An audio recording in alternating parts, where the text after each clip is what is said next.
Good evening friends, welcome back to my channel Shilpi's blog. তো তোমরা সবাই কেমন আছো? আশা করি ভালো আছো, আমিও ভালো আছি। আমি বেশিরভাগ ব্লগটা ইভিনিং থেকেই আরম্ভ করি, কারণ ইভিনিংয়েই ঘুরতে যাই, তো তাই।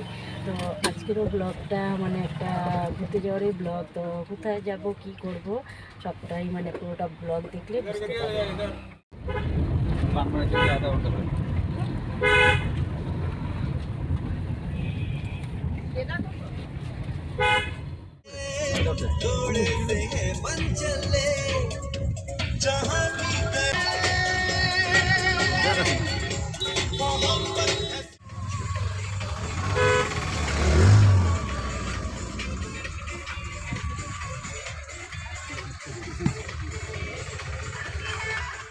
তো আমরা এসে পড়েছি ডবকা।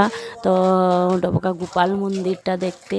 তো আমার কিন্তু অনেক দিন ধরেই খুব খুব আশা ছিল যে গোপাল মন্দিরটা দেখব।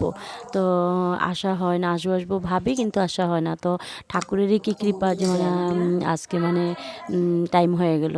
তো আসলাম, তো মন্দিরে ঢুকলাম। মন্দিরে ঢুকে তো কি বলবো, মন একদম ভরে গেল। এত সুন্দর গোপাল ঠাকুর, কি বলবো, ভীষণ সুন্দর। কিন্তু আমরা বেশি টাইম দেখতে পারিনি, কারণ সন্ধ্যা আরতির টাইম হয়ে গিয়েছিল, তাই আমরা বেশি টাইম দেখতে পারিনি, পর্দা দিয়ে দিয়েছিল। তো অল্প ঠাকুরকে প্রণামী দিলাম, তারপর কিছু টাইম এখানটায় ছিলাম। তো সব কিছু দেখতেছিলাম, মন চাইছিল না যে আসি এখান থেকে। এত সুন্দর কৃষ্ণ ঠাকুরের দোলনাটাও কি সুন্দরভাবে সাজিয়েছে। তারপর কৃষ্ণ ঠাকুরকে তো আর বলে কি বলবো, খুবই সুন্দর গোপাল ঠাকুর।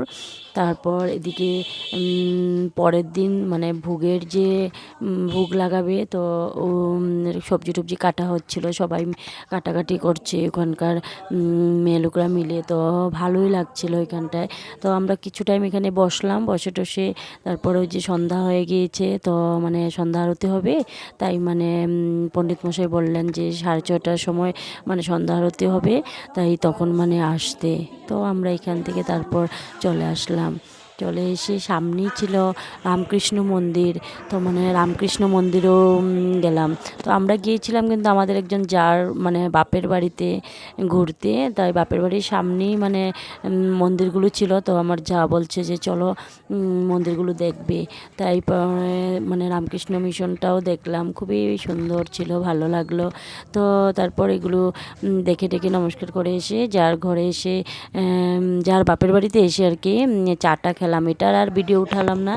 এরপর চাটা খেয়ে এখানটা কিছু টাইম বসে, এরপর আবার আমরা যাচ্ছি ডবকা কীর্তনের ওই দিন লাস্ট ছিল। আমি কিন্তু কোনোদিনও ভাবিনি যে ডবকার কীর্তন আমি দেখবো বলে, কিন্তু কি ভাগ্য, ভগবানই নিয়ে আসলো। তো কীর্তনেও গেলাম, তো দর্শন টর্শন করলাম, ভীষণই ভালো লাগলো কীর্তন শুনে।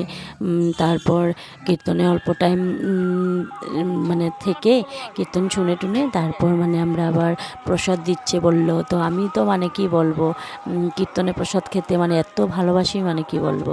তো আমি বললাম যে ঠিক আছে, প্রসাদ খেয়ে যাব। তো ডবকা কীর্তনে তো এত ভিড়, কি বলবো, চারিদিকে দোকান টোকান ছিল আর এত ভিড়। তো হেঁটে হেঁটে যাচ্ছি। আমি যেতে যেতে একজন আমার একজন ফ্রেন্ডকেও পেয়েছিলাম, ফেসবুকের ফ্রেন্ড। তো ও আমার সাথে গল্প টল্প করলো।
তারপর আমরা যাচ্ছি প্রসাদ খেতে। তো কীর্তন থেকে অল্প দূরে মানে যেতে হয় প্রসাদটা খেতে।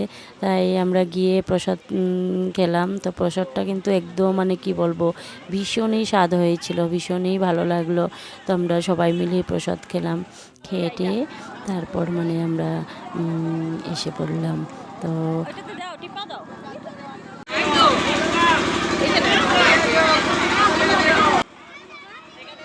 তো আজকের দিনটা একদম ভীষণ ভালোভাবেই কাটলো। ভাবিনি যে গোপাল ঠাকুরকে দর্শন করব, তারপর কীর্তন শুনবো, প্রসাদ খাবো বলে, তো সব কিছুই হয়ে গেল। তো আজকের জন্য বাই বাই।